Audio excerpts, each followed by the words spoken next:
we're here for a reason today that is very exciting, and I'm thrilled to announce that at my direction, the United States Air Force is moving forward with the world's first sixth-generation fighter jet. Number sixth generation. Nothing in the world comes even close to it. And it'll be known as the F-47. The generals picked a title, and it's a beautiful number, F-47. It's something the likes of which nobody has seen before in terms of all of the attributes of a fighter jet. There's never been anything even close to it, from speed to maneuverability to what it can have to payload. And this has been in the works for a long period of time. After a rigorous and thorough competition between some of America's top aerospace companies, the Air Force is going to be awarding the contract for the next generation air dominance platform to Boeing. As you know, was highly competed for. There was a lot of competition, generals, and it's been going on for a long time. Very, very tough competition, but this plane is produced numbers that nobody's ever seen before.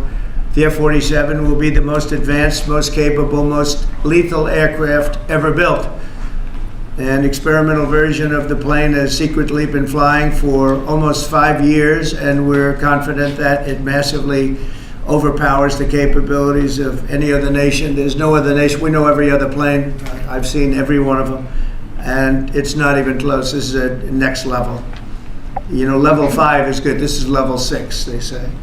The F-47 is equipped with state-of-the-art stealth technology. It's virtually unseeable and unprecedented power. It's got the most power of any jet of its kind ever made. Maneuverability, likewise, is there's never been anything like it, despite the power and speed. Its speed is top. It's over 2, which is something that you don't hear very often. America's enemies will never see it coming. Hopefully we won't have to use it for that purpose, but you have to have it. And if it ever happens, they won't know what the hell hit them. A new fleet of these magnificent planes will be built in the air during my administration over the next couple of years. It's ready to go. They've already built much of what has to be built in terms of production, including the sheds.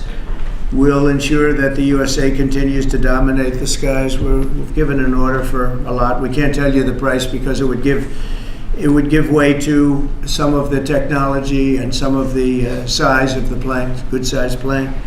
This contract also represents a historic investment in our defense industrial base, helping to keep America at the cutting edge of aerospace and technology.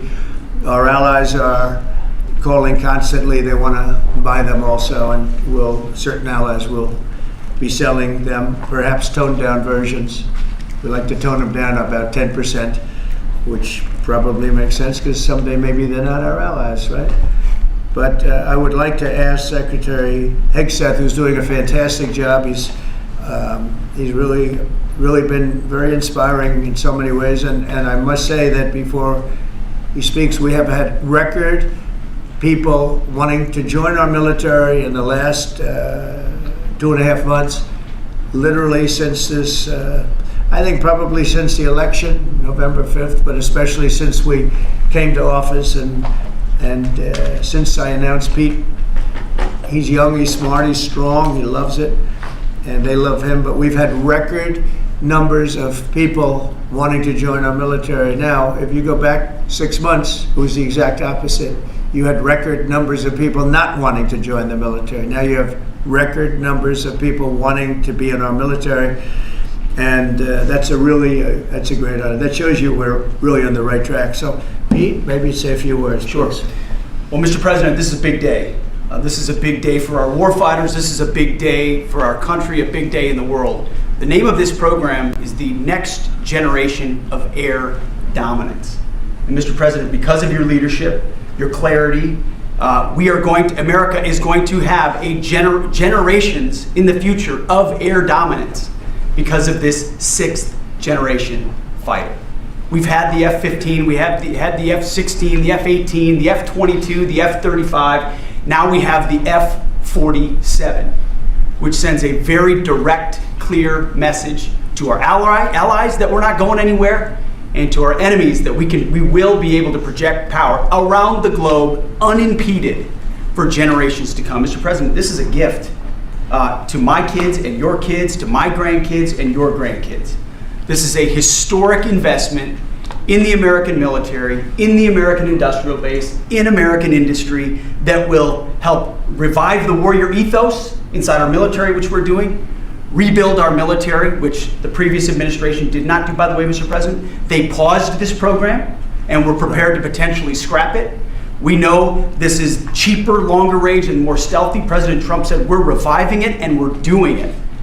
And then we are also going to reestablish deterrence. Under the previous administration, we looked like fools. Not anymore.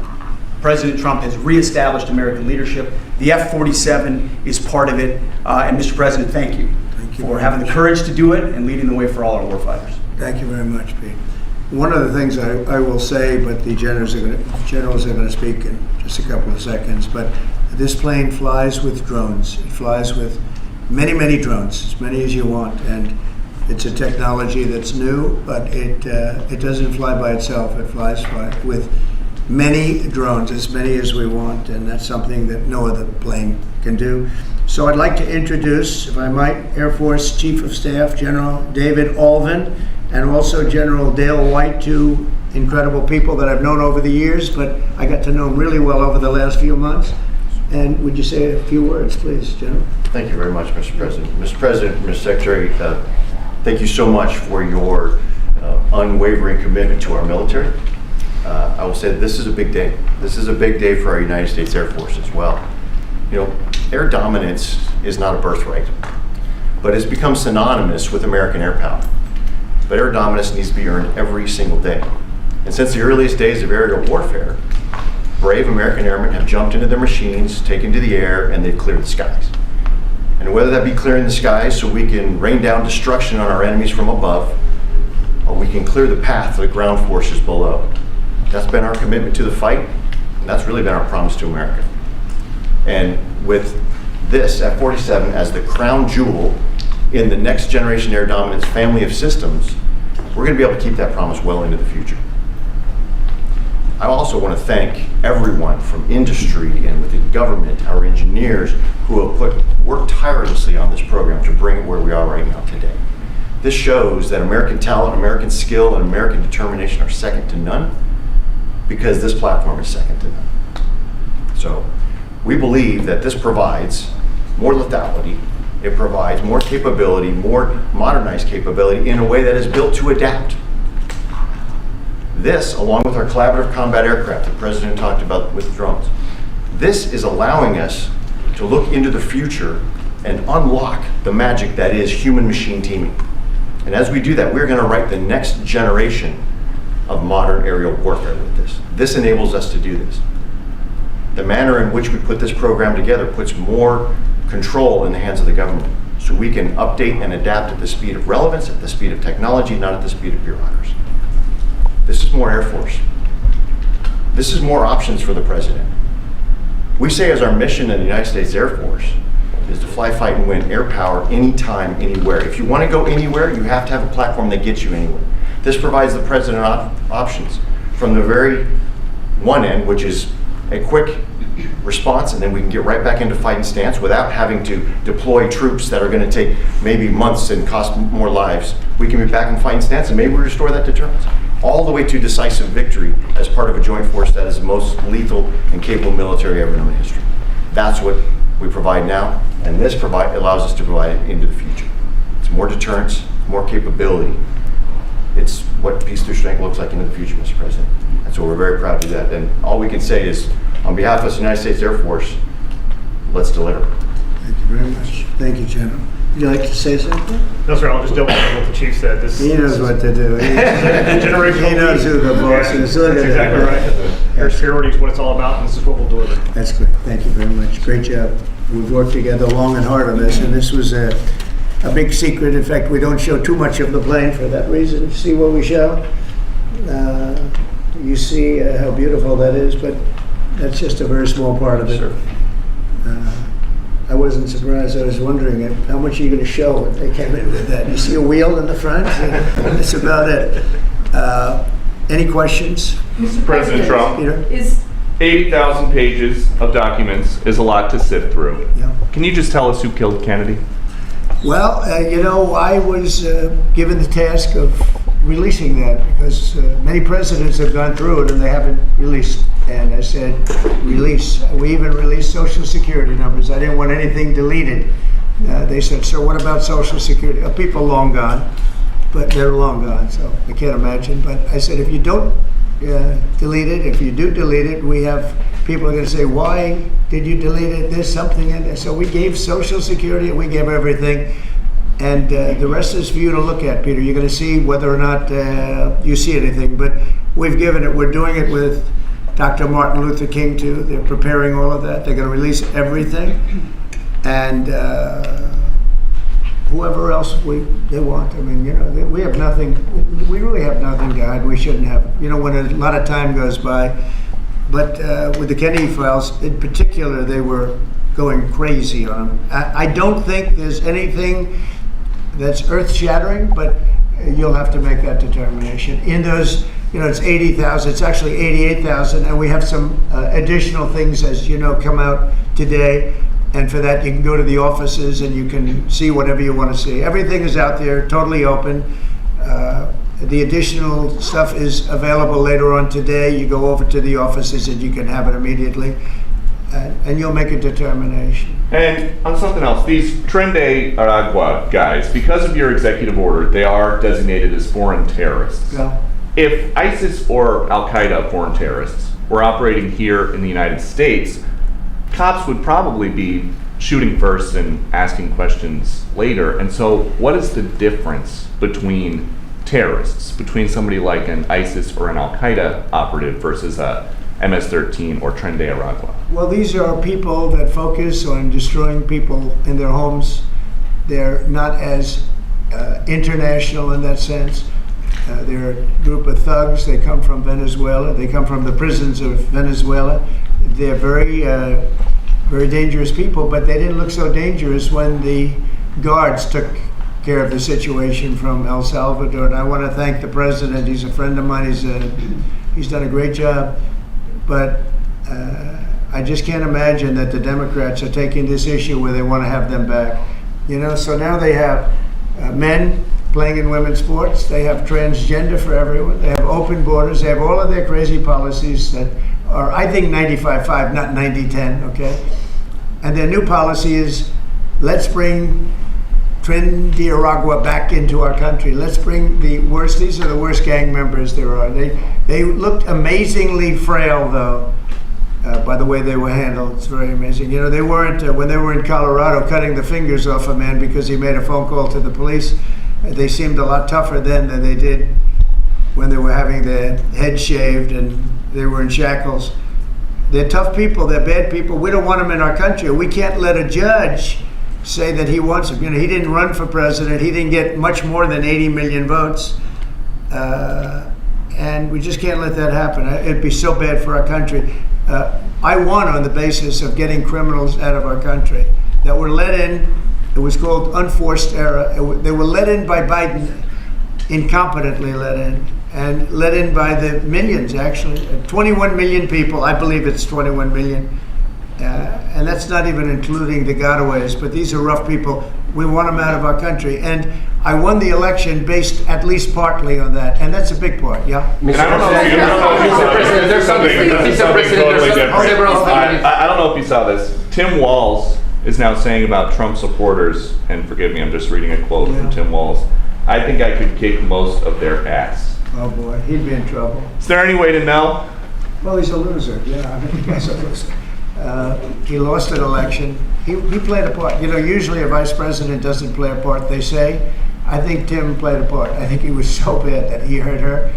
But she hurt herself, and Joe hurt them both. They didn't have a great group, but I would probably put him at the bottom of the group. Have you heard that Biden wants to get back involved for Democratic politicians, fundraising and campaigning against your policies? What do you think of that?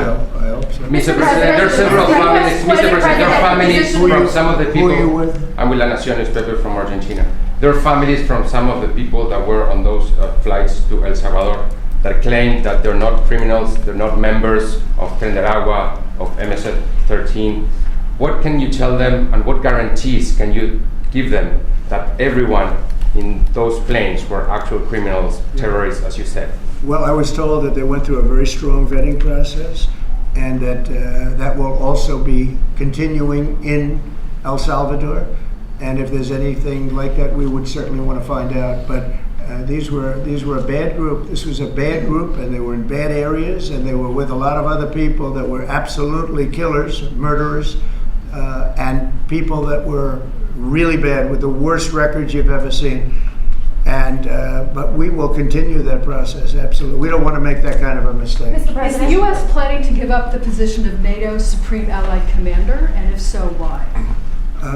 NATO is something that I saved. NATO was gone until I came along. In fact, the previous Secretary General, very good man, both of them are good. The current man is fantastic.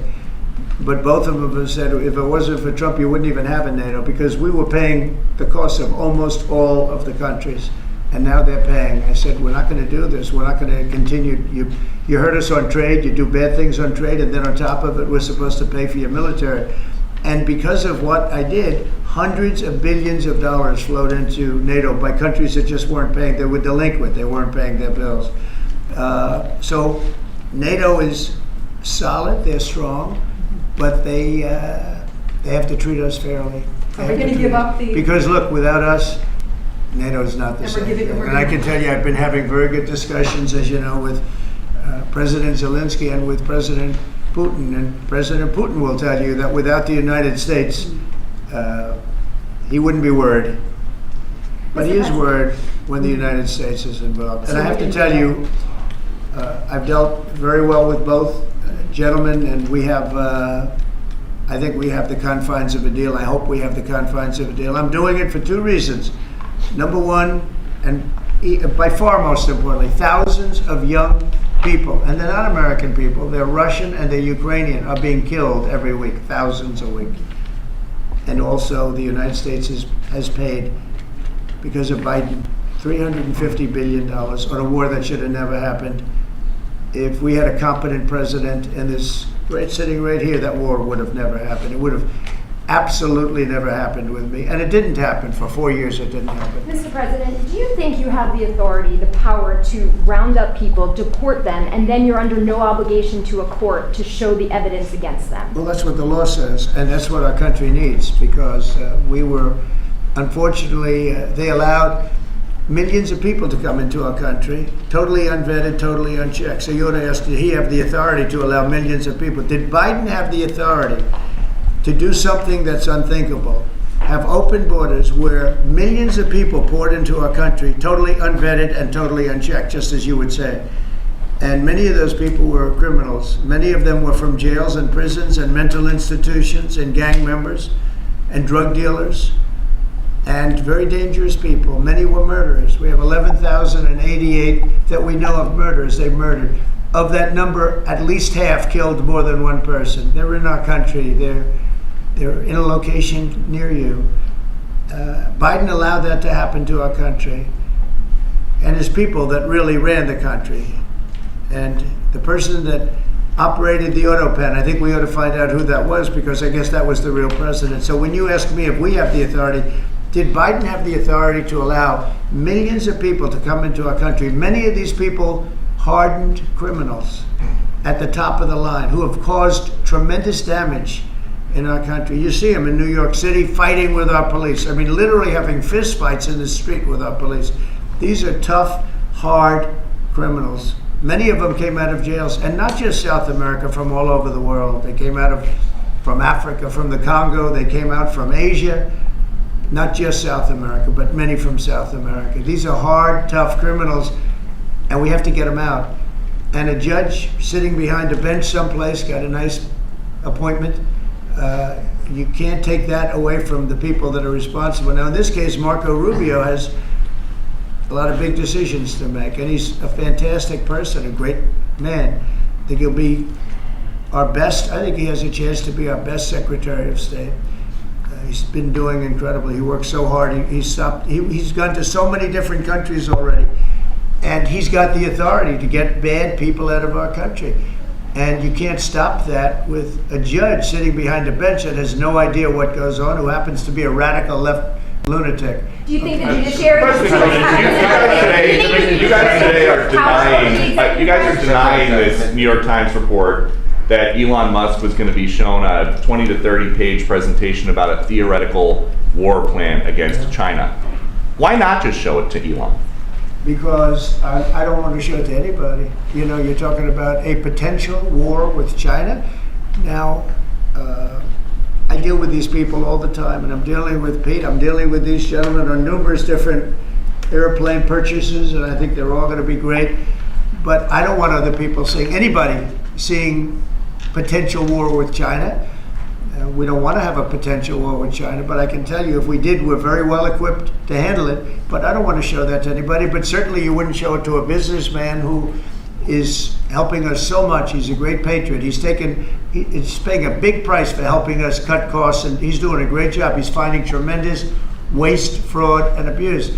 But I certainly wouldn't want, Elon has businesses in China, and he would be susceptible perhaps to that. But it was such a fake story. The New York Times is just as fake as CNN and MSDNC. And anybody read that story, people laughed at that story. Who would do such a thing? And the first thing I did is I called Susie and I called Pete. I said, is there any truth to that? And they said, it's ridiculous. No, he's over there to talk about cost. You might want to address that, Pete. But Elon was over there today to address costs. Doge, thing called Doge, which you've heard about. Pete? That's exactly right, Mr. President. You pointed out it was a fake story. We pointed out it was meant to sort of undermine whatever relationship the Pentagon has with Elon Musk. Elon Musk is a patriot. Elon Musk is an innovator. Elon Musk provides a lot of capabilities our government and our military rely on, and I'm grateful for that. We welcomed him today to the Pentagon to talk about Doge, to talk about efficiencies, to talk about innovations. It was a great informal conversation. The rest of that reporting was fake. There was no war plans, there was no Chinese war plans, there was no secret plans. That's not what we were doing at the Pentagon. I might add that I think Elon, if they ever wanted to do that, I think Elon wouldn't do it. I think he wouldn't do it. He wouldn't want to put himself in that position. But if you read what's out of the New York Times, it's such a dishonest newspaper. It's such garbage. It's, it used to be called all the news that's fit to print. Well, it's all the news that's not fit to print. They have fake sources, or they don't have sources. I think they make most of it up. But this was a made-up story by the New York Times. I call it the failing. It's a failing newspaper. It's failing. And they shouldn't do that. They really are the enemy of the people. And We do need honest journalism in this. We've made such big strides over the last 2 months, but we just need honest journalism, and we don't have it. When you have a CNN, you have to watch these people every once in a while just to see where they're coming from, and it's so dishonest. MSNBC is, I think, probably worse, and they're both doing horribly in the ratings. I think they're going to be turned off. I don't think they're not doing any ratings. You're doing well in the ratings. Thank you. Just quickly on, I understand that your trade rep is meeting their Chinese counterpart next week. Yes. Is there anything that they can do to stop April 2nd or to roll back the tariffs that you've put on China already? Well, we can talk, but basically, I call April 2nd. I would have made it April 1st, but I didn't want to be April Fool's Day because then nobody would believe what I said, and they do believe me. April 2nd is going to be Liberation Day for America. We've been ripped off by every country in the world, friend and foe. We've been ripped off on trade. We've been ripped off on military. We protect people and they don't do anything for us. It's just so unfair for years and years. And now some of that money is going to be coming back to us in the form of tariffs. Tens of billions. It's going to be numbers like nobody's ever seen. So NVIDIA announced today, you saw that, hundreds of billions of dollars of investment. The biggest chip maker in the world announced hundreds of billions of dollars of investment. Hundreds of billions, not millions, but billions. They're all coming here. Apple just announced $500 billion worth. They're going to build plants here. They built their plants in China. They're going to build them here. And they're starting immediately. We have investment, the likes of which this country has never seen, already announced. And they all want to have news conferences. I don't have enough time to have that many news conferences, but I would say so far at least $4 trillion. $4 trillion is coming in. Car companies, very importantly, a lot of the car companies that we're going to build in Mexico or Canada are now building here, because I don't want cars from Canada. I don't want cars from Mexico. They want to do it, it's fine, but I want the car companies to build here, not, they were building in Mexico 3 plants, big plants, really big plants, and they were going to sell the cars right across the border. We wouldn't have the jobs, we wouldn't have the profits, we wouldn't get the taxes, we get nothing. All we get is unemployment and empty factories. Those days are over. So now those 3 places are going to build here, but many more than that. We have a big one. Honda is building, just announced a really big plant in Indiana, great state, smart place to build. And we have many car companies coming here. The steel mills are going to be booming, And many other things come with that. But we need that for defense. There are certain things you have to have. You have to have steel.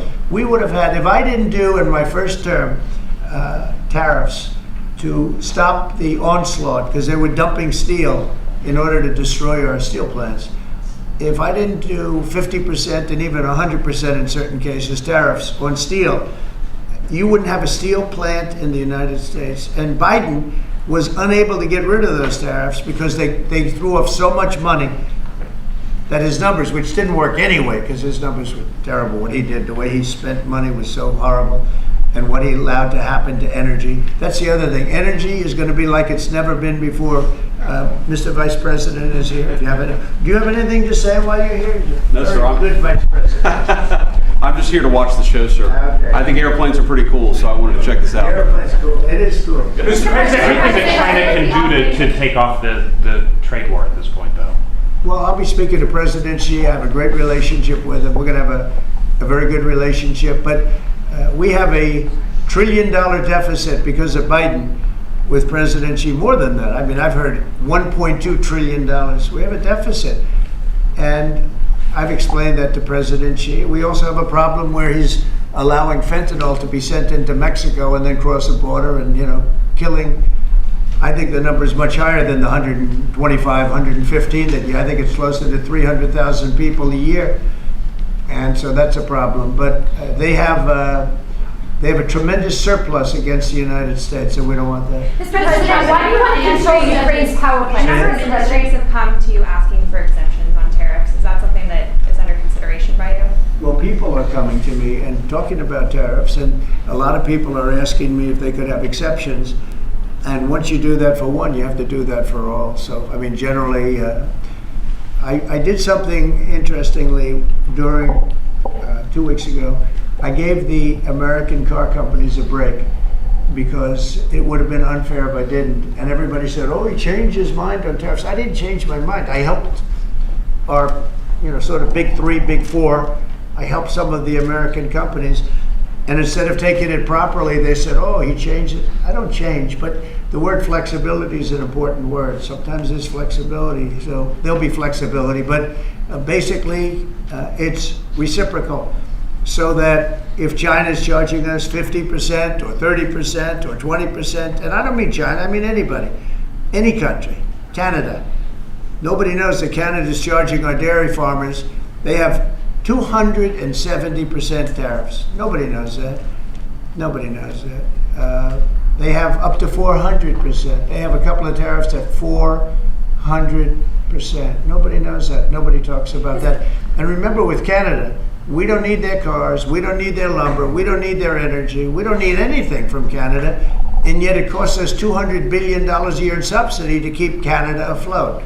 So when I say they should be a state, I mean that. I really mean that, because we can't be expected to carry a country that is right next to us on our border. It would be a great state, it would be a cherished state. The taxes for Canadian citizens would go down in less than half. They don't spend money on military because they think we're going to protect them. There are many things that they do, like icebreakers. They want us to provide icebreakers for them. Oh, that's wonderful. So the Canada, they're very tough traders too. I want to just tell you, all the people, they're tough traders. They trade very tough. And, you know, the expression I use is, some people don't have the cards. I used that expression about a week and a half ago, right? Somebody was negotiating who didn't have the cards, who's now, I think, saying that he wants to do it. And I think we're going to have a big deal on that very special something. We got to make a deal on that. But Canada has been a very nasty negotiator against the United States, took advantage of the United States for a long time. But nobody knows that they were getting 270% tariffs on dairy products. A follow-up on Canada, and I don't think I've heard you say this in all of the talk about Canada becoming the 51st state. Are you concerned that if they became the 51st state, they would be a very, very blue state? Very, very big and very, very blue. No, there might be, but it would, you know, you have that artificial line that goes, that straight artificial, that looked like it was drawn by a ruler. Somebody with a, I don't mean a ruler like a king, I mean like a ruler, this way.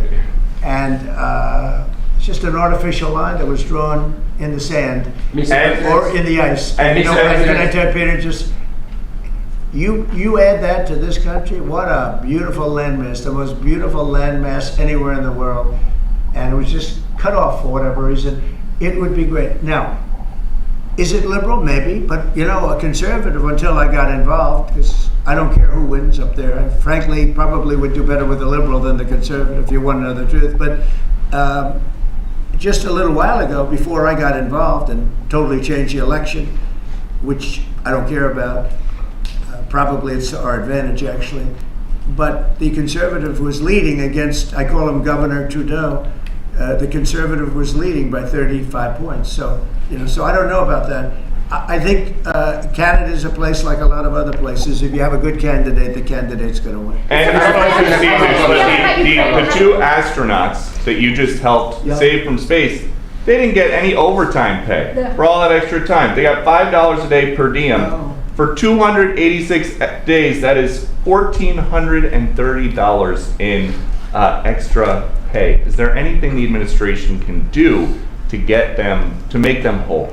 Well, nobody's ever mentioned this to me. If I have to, I'll pay it out of my own pocket, okay? I'll get it for them. Mr. President, I like that. Mr. President, I'll pay it right out of my, is that all? That's not a lot for what they had to go through. And I want to thank Elon Musk, by the way, because think if we don't have him. You know, there's only so long, even though they're in the capsule up there, that the body starts to deteriorate after 9 or 10 months and gets really bad after 14, 15 months with the bones and the blood and all the things that you've been reporting on very well. And if we don't have Elon, they could be up there a long time. Who else is going to get him? And I just want to thank him. He's going through a lot, what they're doing to him. And these people are going to be caught, and they're going to be caught, and they're going to be prosecuted. And from what they tell me, I see this just by watching your programs and reading the news, but from what they tell me, they could get 20 years in jail, and they'll get it. I'll tell you, there's going to be no leniency, and there'll be no pardons. I can tell you that right now. And you said this morning 20 years in jail, and then maybe you said this morning 20 years in jail, and then maybe they'll go to one of these prisons in El Salvador. Do you think with the way that the judges have been issuing injunctions, it would be easier or harder to send these Tesla domestic terrorists to a jail in El Salvador than these MS-13 or Tren de Aragua guys? Well, I view these people as terrorists just like others. These are, when I looked at those showrooms burning and those cars, not one or two, like 7, 8, 10 burning, exploding all over the place. These are terrorists. You didn't have that on January 6th, I can tell you. You didn't have anything like that on January 6th, which is sort of amazing because on January 6th, the Democrats were talking. Nobody was killed other than a very beautiful young woman, Ashley Babbitt. Nobody was killed. And you look at what's going on now with these terrorists. These are terrorists, and that's an organized event. You know, take a look at their signs. Take a look. They're all made by the same sign company. A nice, expensive job. Now, these are the people that finance it are, in my opinion, in just as big a trouble as the people that are setting the match and setting the fires. So we'll see. It's under very serious investigation by the FBI and by the Justice Department. These people are terrorists. Mr. President, you mentioned a deal with Mr. Ukraine. President, what do you say to American military families who are seeing Elon Musk at the Pentagon today, are hearing about Defense Department cuts, and their thoughts are immediately going to the safety of their loved ones who are currently deployed? Well, we're making our country strong. And when they see a thing like that and they hear that story about Elon and China, what they should do is realize that the New York Times is a corrupt institution, because I think they're the ones. They knew that story wasn't true. Nobody believed that story. People that, when I first called, they laughed when they heard the story. Nobody believed it, that the Pentagon was giving him a briefing on what war with China would look like, and he has business in. No, they made that up because it's a good story to make up. They're very dishonest people. I have it with the Times, and you'll see more and more of it. To me, it's a very, very dishonest organization. But a story like that is made up. It's total fiction. And I just wanted to make sure. I called up Chief of Staff and I called up Pete, and I said, is there any truth to that? Absolutely not. He's there for Doge, not there for China. And if you ever mention China, I think he'd walk out of the room. He wouldn't take it anyway. So it's just a made-up story. Nobody's taking better care of the military. One of the things that I know that Pete's doing is he's talking about a lot of the civilian staff, and we're going to get them other jobs. You know, we're going to have a lot of jobs in this country, but we don't want to have wasteful jobs. We want to have meaningful jobs. And those were wasteful jobs. Those are jobs that not only military, but jobs where people don't show up.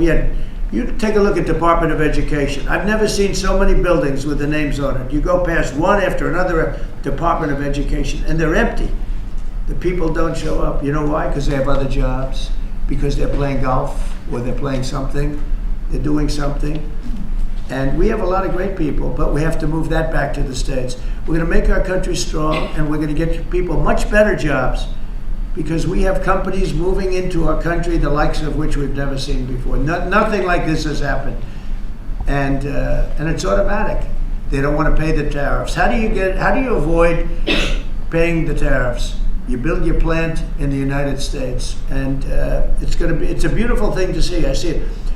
So far, I would say $4 trillion. Nobody's ever heard of them. No country's ever heard of numbers like that. $4 trillion, and those are the best ones. The biggest, best chip maker in the world. I'm not a fan of the CHIP Act, where you give billions of dollars away to companies that don't need it, and it won't bring them here. I'm giving nothing away. All they're doing is coming here. They're building because they want to avoid. Remember this on the tariffs too, because that's going to be, Liberation Day, April 2nd. It's reciprocal. If they charge us, we charge them. So somebody say, well, how much are the tariffs? Very fair. If India, as an example, has been very bad to us on tariffs, they charge 100%, 200%, whatever they charge. Now, Europe just announced they're lowering the tariffs on cars. We charge like a joke, 2.5%. That's what this country charges. Europe just announced that they're reducing their tariffs on cars to 2.5%. It's nice. But they also have non-monetary tariffs, where they make it impossible for the cars to get in, even without the dollars on them and the dollar signs. It's called a non-monetary tariff, where they put on controls where no matter what happens, because they don't want cars, they don't want the American car in their market. And yet they send us millions of cars, they send us big agriculture, they don't want our agriculture, they don't want anything from us. European Union's very tough, but now it's fair. So whatever they do to us, we do to them. Mr. President, you mentioned last month you mentioned as Russia continues to attack Ukraine, are you planning to impose any sort of sanctions? Well, they're fighting against each other. I think we're going to have a ceasefire on a lot of areas, and so far that's all held very well. And getting that ceasefire, they had a lot of guns pointing at each other. You had some soldiers, unfortunately, surrounded by other soldiers, and they are going to be, I believe we're going to pretty soon have a full ceasefire, and then we're going to have a contract. And the contract's being negotiated, the contract in terms of dividing up the lands, et cetera, it's being negotiated as we speak. What do you say to critics who say that your actions towards law firms amount to coercion?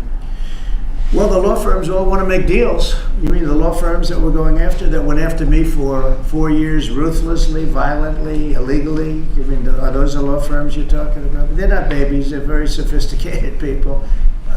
Those law firms did bad things. They went after me for years. Russia hoax. All a hoax. It was a hoax. It was Hunter Biden's laptop. It didn't come out of Russia, by the way. It was came out of his bedroom. It was all a hoax developed by Democrats. Hillary, I don't think Biden did, because I don't think Biden knows what the hell he's doing, frankly, based on everything I see. I've seen things since being here that are so sad. What he's done to this country, what he and they did to this country, those people that surrounded him, who, by the way, are radical left but smart. He's not smart. He was never smart. But these are radical left, smart people. They totally controlled him. He did whatever they told him to do. And it's a shame. It's so sad to see what happened, what they've done to this country, both not only the inflation you saw, but allowing millions and millions of criminals into our country. That's an inexcusable act. And many other things besides that. Thank you very Mr. much. President, can we talk one more question on Ukraine? One more. Why do you want to control Ukraine's power plants, sir? Thank you. Thank you very much.